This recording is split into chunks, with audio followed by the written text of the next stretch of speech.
Boa tarde, né? Novamente, nós estamos aqui ao vivo. Nós vamos procurar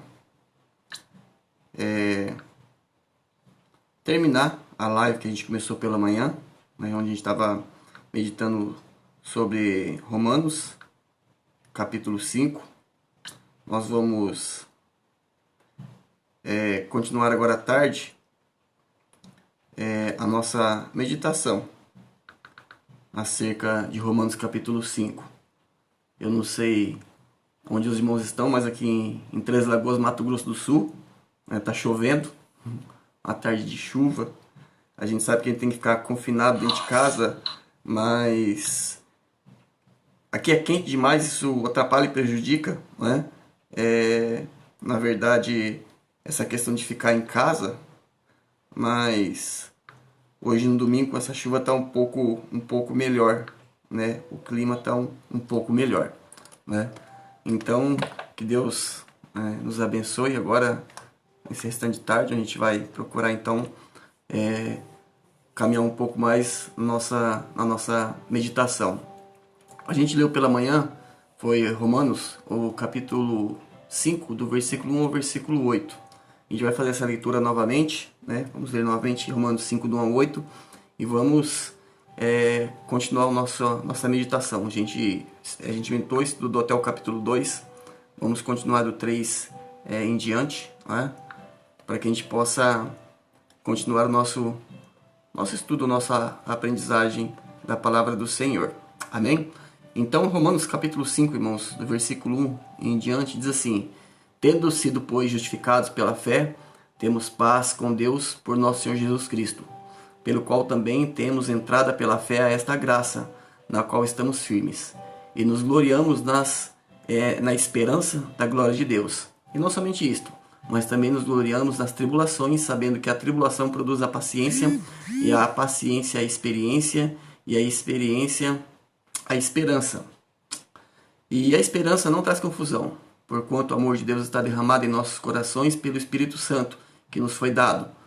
Porque Cristo, estando nós ainda fracos, morreu ao seu tempo pelos ímpios. Porque apenas alguém morrerá por um justo, pois poderá ser que, pelo bom, alguém ouse morrer. Mas Deus prova o seu amor para conosco, em que Cristo morreu por nós, sendo nós ainda pecadores. Pela manhã nós pensamos acerca da justificação. Nós vimos a condição do homem, né, de depravação total, de morto em delitos e pecados, de distante de Deus, sem comunhão alguma, estando debaixo da ira de Deus, sendo inimigos de Deus. Nós vimos então que o processo da salvação, por assim dizer, ela começa com a justificação. Nós vimos que em decorrência da justificação, nós temos várias bênçãos, né? Nós vimos que por meio da justificação você pode ter paz com Deus. Vimos a importância da paz com Deus acima de todas as outras pazes circunstanciais, e a paz também vista no sentido horizontal. Nós vimos que essa justificação nos coloca na presença dos reis, Senhor dos senhores. Nós vimos também que essa justificação nos traz uma viva esperança. Então, Paulo fala da condição abençoada e maravilhosa que o crente tem em Cristo. E do versículo 3 em diante, irmãos, nós temos nossa atenção chamada e levantada ou levada a uma outra questão, a uma outra parte. Paulo diz que, na verdade, tudo isso é verdadeiro, que nós acabamos de dizer, quanto à paz, quanto à nossa posição, quanto à nossa viva esperança. Tudo isso é verdadeiro. E tudo isso, na realidade, tudo isso é uma grande bênção do Senhor. Tudo é muito glorioso, mas ele diz uma coisa interessante. Ele diz que, apesar de tudo isso, é certo que nessa vida os cristãos ainda se encontrarão em situações difíceis. Apesar de todas essas bênçãos imerecidas que recebemos do Senhor, nosso Deus, por meio do seu Filho amado Jesus Cristo, ainda estamos em meio ao mundo, aos seus apertos, às suas dificuldades, né? E no versículo 3 do capítulo 5 de Romanos, ele diz assim: e não somente isto, o que ele diz acerca da justificação, da paz com Deus, acerca de estarmos na presença do Senhor, de todas essas bênçãos e essas glórias, ele diz, e não somente isto, mas também nos gloriamos nas tribulações, sabendo que a tribulação produz a paciência. Versículo 4. E a paciência é a experiência, e a experiência a esperança. Né? Irmãos, quando a gente lê essa passagem, lembrando quando Paulo escreveu, como escreveu, por que escreveu, nós temos que nos lembrar de um detalhe. Quando Paulo escreveu essas verdades, meus irmãos, não era fácil ser um cristão em Roma. Era complicado, era difícil ser um cristão em Roma. E lembrando disso, Paulo, aqui ele alcança um clímax. Ele chega ao ponto que ele queria tratar com os irmãos de Roma. Ele chega ao ponto que ele queria tocar. Ele chega ao ponto que ele desejaria. Ele fala acerca da tribulação. Né? Paulo diz que a tribulação ela produz a paciência. Né? Ela produz a paciência. A palavra que Paulo usa aqui por tribulação, né, tilips, né, no grego que ele usa aqui, significa literalmente o ato de prensar, realmente estar sob pressão. É o que ele está tratando aqui, que ele fala a nós. Muitas coisas, irmãos, elas podem fazer pressão sobre o crente. Né? Nós temos a pressão da privação quanto às necessidades, né, que muitos de nós passamos. Nós temos muitas vezes a pressão que é o afunilamento das circunstâncias, como é que nós estamos vivendo agora, nesses dias, né? Nós temos muitas vezes a pressão do pesar, né? Que é um tipo de pressão. Nós temos a pressão da perseguição, ainda que não física, mas psicológica, né? Que nós sofremos hoje. Nós temos a pressão da impopularidade, porque se você quer ser impopular mesmo entre os cristãos, basta você querer obedecer a Bíblia, abraçá-la literalmente, ser fiel aos preceitos e mandamentos do Senhor, você sofrerá então esse tipo de pressão da impopularidade. Né? Toda essa pressão, diz Paulo, ela produz, ou deveria produzir, paciência, na realidade, na vida do cristão. Deveria trazer paciência para nós. Né?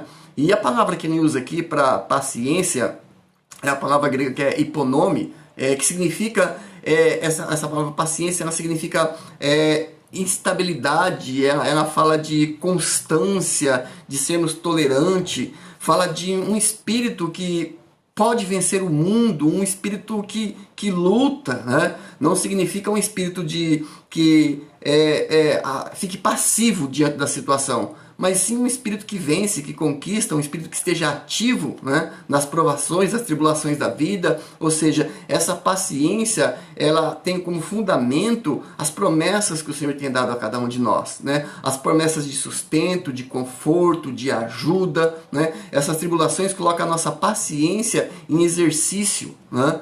Então essa palavra que usa para paciência hiponome, não é um espírito que se permite afundar, nem de autocomiseração, um espírito que não suporta enfrentar pressões ou surpresas. Não é esse tipo de paciência que Paulo está dizendo aqui.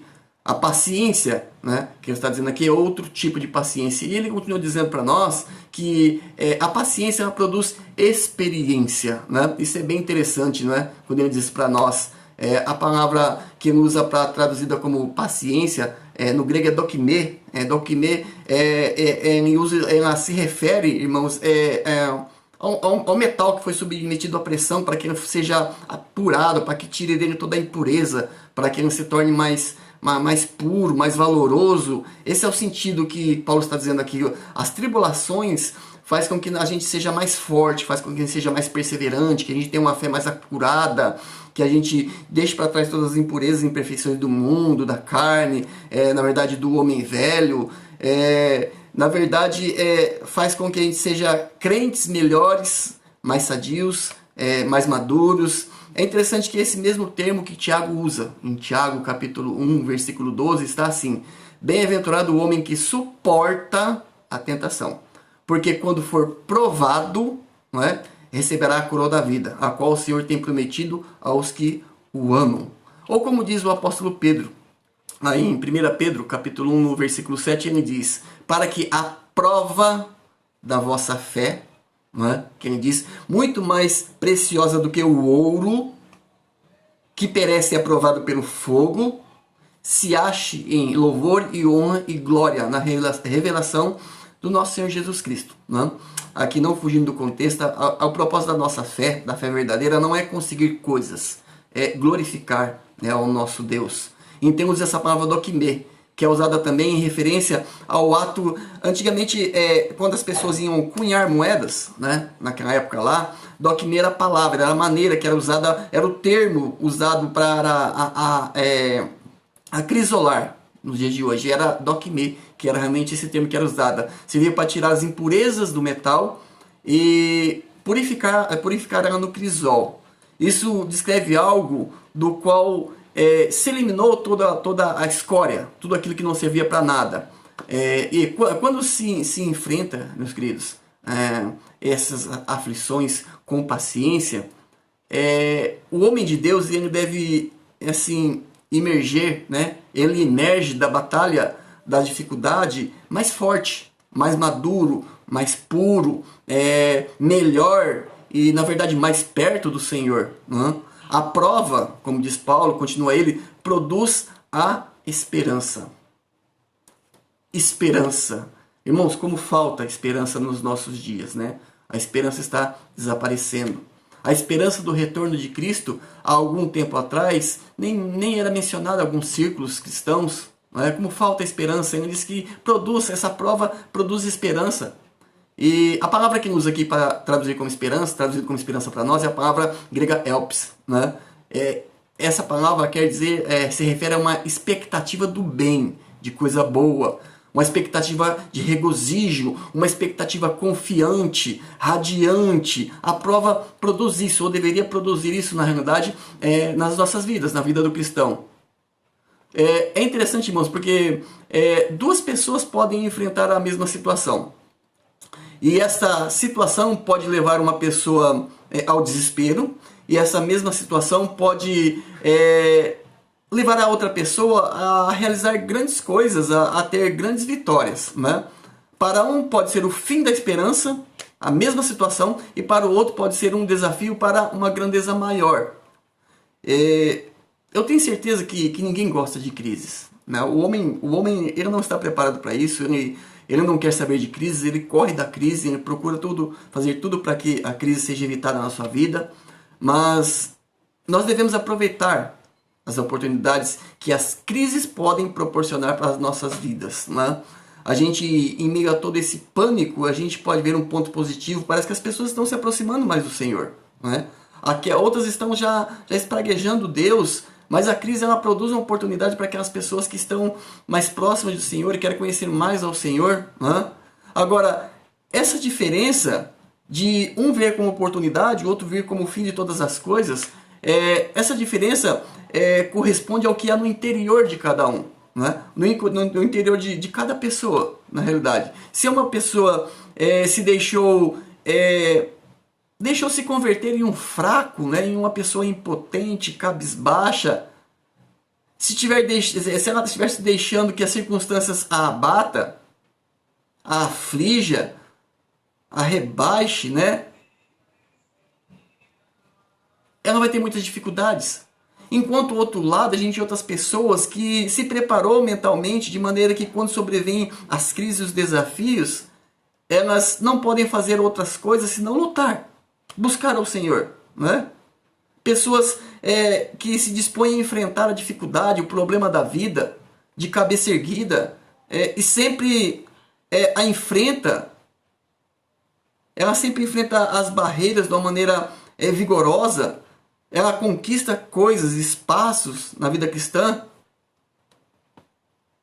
Essas pessoas estão mais exercitadas nesse ponto quando sobrevém a dificuldade, elas enfrentam essas dificuldades com olhos de esperança,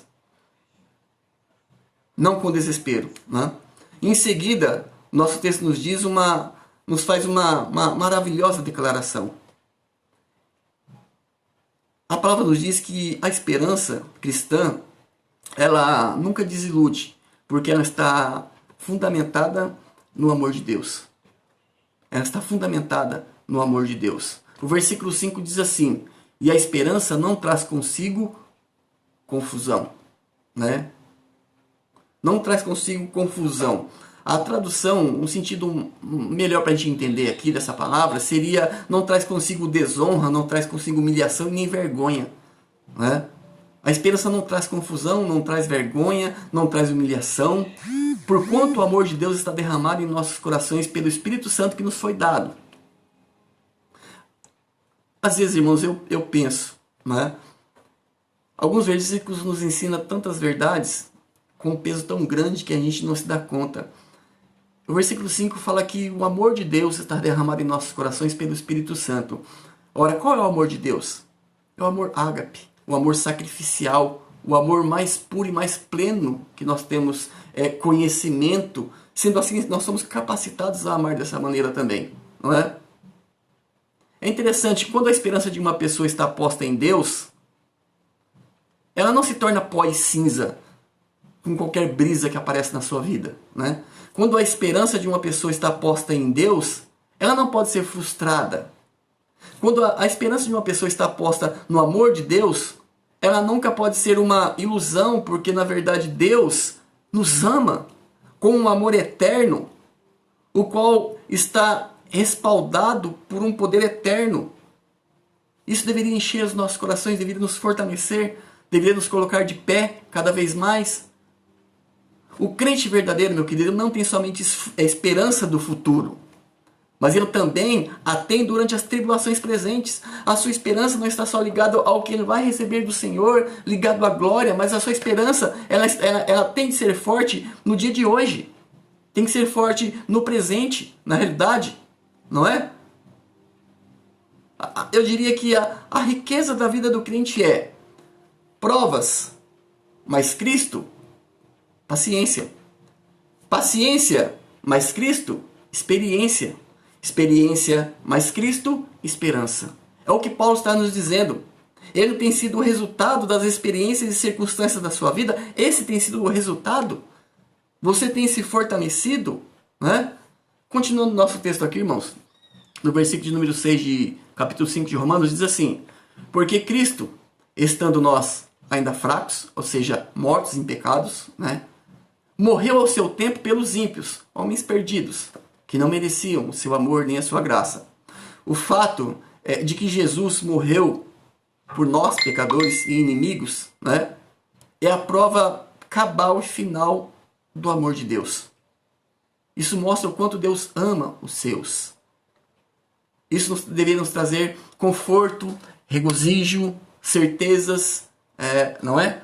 O versículo ainda 6 do capítulo 5 diz assim: porque Cristo, estando nós ainda fracos, né, mortos, morreu ao seu tempo pelos ímpios. 7. Porque apenas alguém morrerá por um justo, pois poderá ser que, pelo bom, alguém ouse morrer.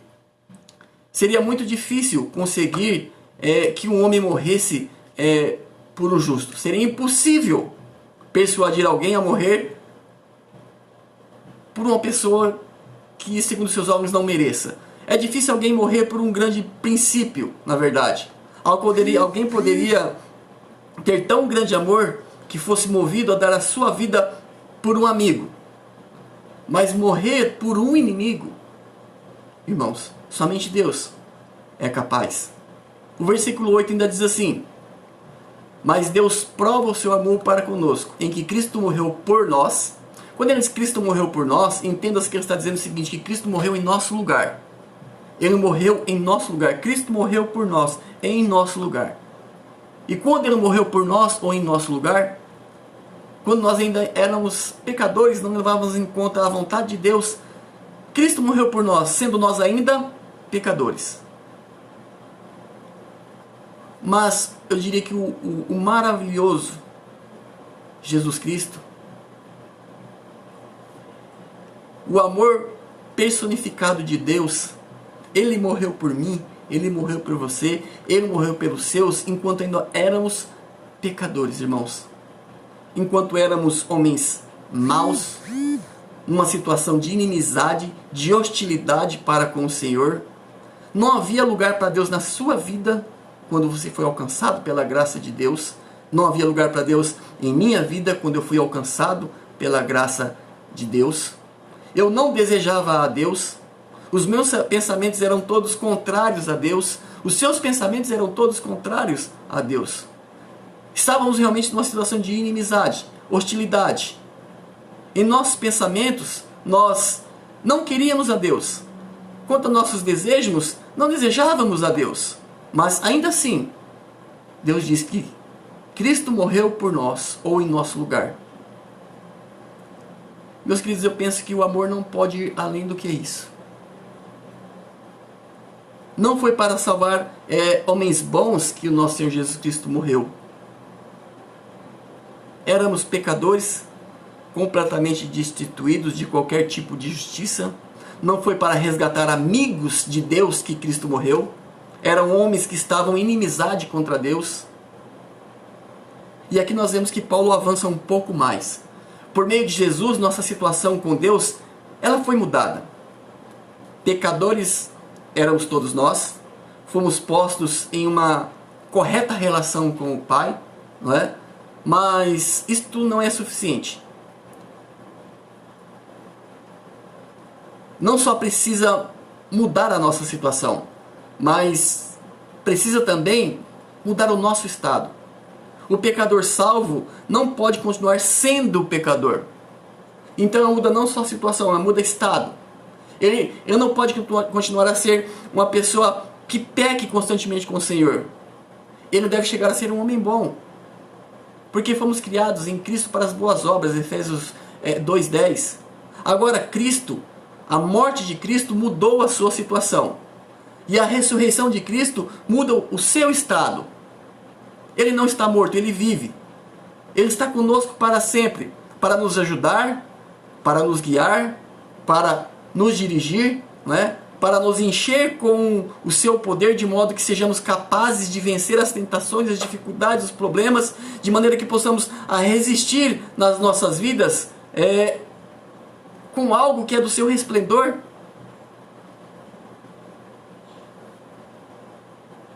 Para que possamos viver para sempre na sua presença.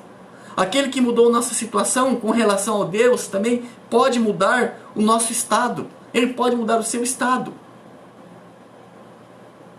Ele começa pondo os pecadores em correta relação com o Pai, quando ainda são pecadores.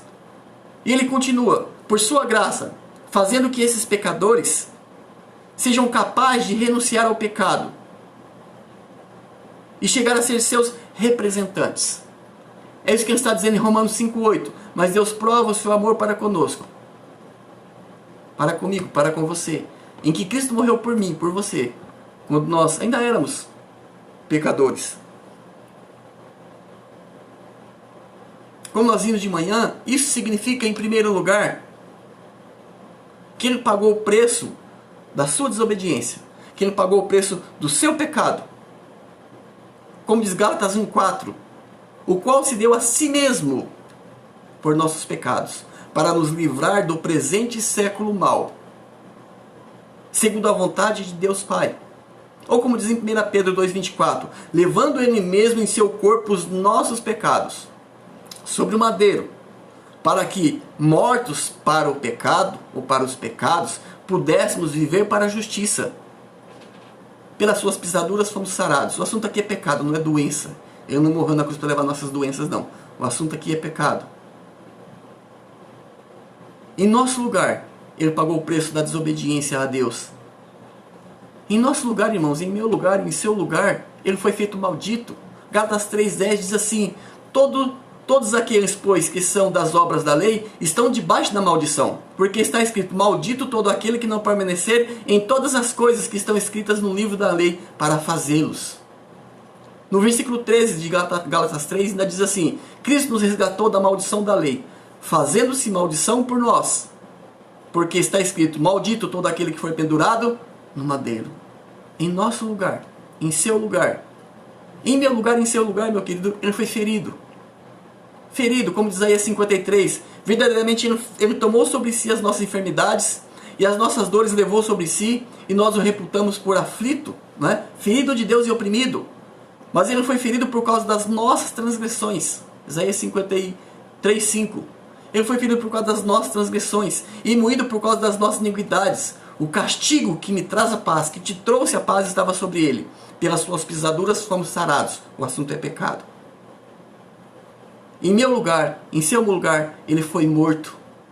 Mas Deus prova o seu amor para conosco, em que Cristo morreu por nós, sendo nós ainda pecadores. Romanos 5:8. Romanos 8:34. Quem é que condena? Pois é Cristo quem morreu, ou antes quem ressuscitou dos mortos, o qual está à direita de Deus e também intercede por nós. 1 Tessalonicenses 5:10. Que morreu por nós, para que, quer vigiemos, quer durmamos, vivamos juntamente com Ele. Ou 1 Coríntios 5:14. Porque o amor de Cristo nos constrange, julgando assim que se um morreu por todos, logo todos morreram. Em meu lugar. Mas Deus prova o seu amor para conosco, em que Cristo morreu em meu lugar, em seu lugar. Ele morreu por nós, em nosso lugar, sendo nós ainda pecadores. Em meu lugar, em seu lugar, Cristo recebeu a ira de Deus. A ira que cabia sobre o pecador. Devido a mim, a ira que era devida a mim, a ira que era devida a você. Como diz João 3,36. Aquele que crê no Filho tem a vida, mas aquele que não crê no Filho não verá a vida, mas a ira de Deus sobre ele permanece. Aquelas pessoas que não tiveram seus pecados tratados em Cristo, na cruz do Calvário, estão debaixo ainda da ira de Deus. Romanos 5,9 diz: logo muito mais agora, tendo sido justificados pelo seu sangue, seremos por ele salvos da ira. Ou Romanos 2,5: mas segundo a tua dureza e o teu coração impenitente, falando contra o homem pecador, entesouras para ti ira, no dia da ira e da manifestação do juízo de Deus. Mas Deus prova o seu amor para conosco, em que Cristo morreu por nós, em nosso lugar, sendo ainda pecadores. Em meu lugar, em seu lugar, ele sofreu o castigo. Isaías 5,85, como eu li, diz: ele foi ferido por causa das nossas transgressões e moído por causa das nossas iniquidades. O castigo que nos traz a paz estava sobre ele, sobre o nosso Senhor Jesus Cristo. Eu perguntaria a você: você conhece a misericórdia de Deus manifestada na pessoa bendita do seu amado Filho Jesus Cristo? Se não, peça perdão a Deus. Corra a Jesus arrependido, pedindo perdão pelos seus pecados e creia em Cristo como seu Salvador, para que você possa fazer parte da família de Deus, para que você possa ser salvo e conhecer mais e mais a graça, a misericórdia e o amor de Deus em sua vida. Amém? Deus, pois, os abençoe, meus queridos. Fiquem com Deus.